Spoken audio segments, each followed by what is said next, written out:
Mu kafubo okunyikiza enkola ey'okuliisa abaana mu masomero, minisita w'ebyenjigiriza ebisookerwako mu ggwanga Rosemary Nansubuga Senninde alaabudde ebitundu bya Acholi enkola eno gye baasinga okugijjumbira okulaba engeri gye bagikolamu okusobola okugibunyisa eggwanga lyonna.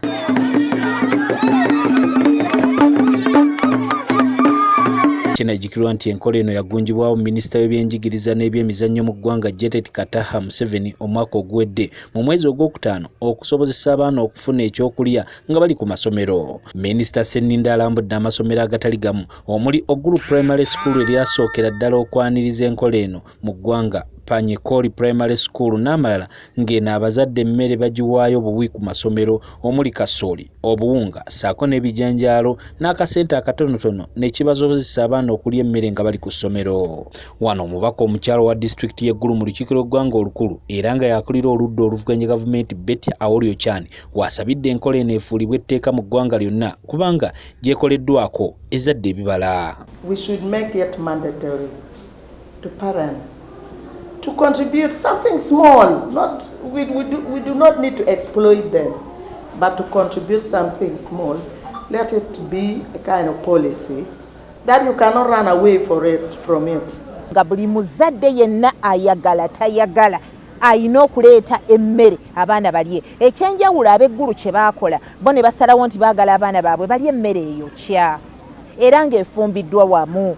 Era abaana bo kye baleeta kiri kimu baleeta sowaani. Olw'ensonga nti emmere efumbibwa yeetaaga enku, minisita alagidde buli ssomero okusimba ekibira ekitakka wansi wa yiika 2 okutereeza obutonde bw'ensi n'okufunako enku.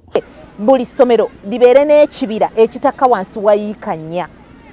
Then ettaka erisigadde basimbeko emmere basimbeko enva, naye ng'ekibira kikulu nnyo babeere n'ekibira mwe basobola okujja enku ng'ate n'ekyokubiri ekibira ekyo kisobola okutuyamba okwongera okulongoosa ku butonde. Tusobodde okwogerako n'abasomesa ssaako n'akulira ebyenjigiriza mu disitulikiti y'Eggulu Sizakena ne batendereza enkola eno. The program was not yet set on very well to cater for all the children. In the afternoon the children could just, some of them could just go for lunch and don't come back, because at home they might have not found anything. So they end up looking for what to eat and fail to come back for lessons in the afternoon. The attendance was low, it was at 66%, but after the school feeding program, as we speak right now, it is at above 80%. The same also to teachers' attendance, it was around 80%, but right now it's at 94%. Also, when we look at the pupil performance in academic like PLE results and so forth, we are seeing a dramatic trend of improvement.